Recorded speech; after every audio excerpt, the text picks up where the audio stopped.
Hello friends, ডিএনজে auto service সেন্টারের তরফ থেকে সকলকে স্বাগতম। আজকে একটা নতুন ভিডিও নিয়ে সামনে হচ্ছি, সেটা হলো হোন্ডা লিভো BS4।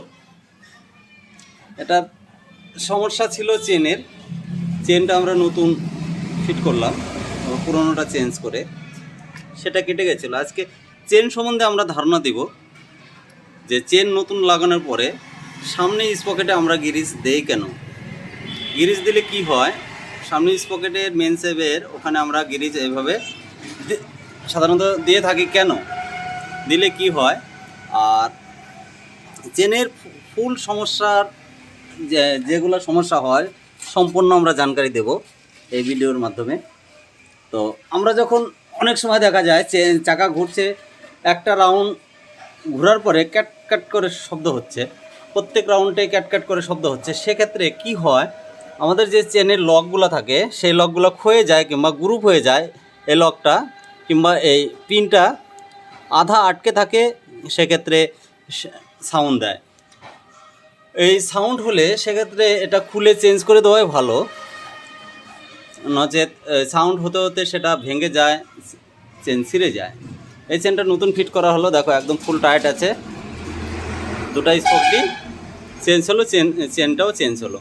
আমরা সামনে স্পকেটে গিরিজ কিসের জন্য দেই সে বিষয়ে জানকারি দিচ্ছি। আরও গিরিজ দিয়ে দাও। যখন আমরা বাইকটা চালাই অনেক সময় 3 নম্বরে আমাদের 4 নম্বরে ব্রেক করতে হয়, ব্রেক করে অনেক সময় আবার গিয়ার ডাউন না করে ক্লাচ যখন আমরা ছাড়ি তখন একটা গিয়ারের সাউন্ড হয়, খাটাখাটা করে। এখানে যদি গিরিজ না থাকে সেক্ষেত্রে সাউন্ডটা আরও বিকট সাউন্ড বেরাবে। এই জন্য এখানে গিরিজ দেওয়া থাকলে সাউন্ডটা অনেকটা কম হয়, এই জন্য গিরিজটা সামনে স্পকেটে দেওয়া হয়, এইভাবে দেওয়া হয়। আর এই চেনটা ফিট করার পরে চেনে আমরা গিয়ার অয়েল ইউজ করে দিয়েছি। দেখো চেনের একটা এক্সট্রা সাউন্ড হচ্ছে, সাউন্ড শোনানোর চেষ্টা করছি। দেখো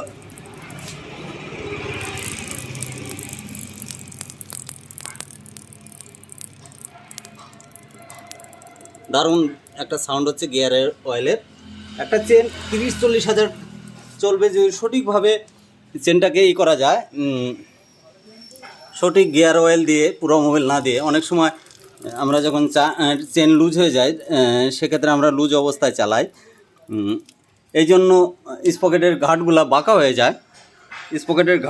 হয়ে যায়, সেক্ষেত্রে চেনের লংজিভিটি অনেক কমে যায়।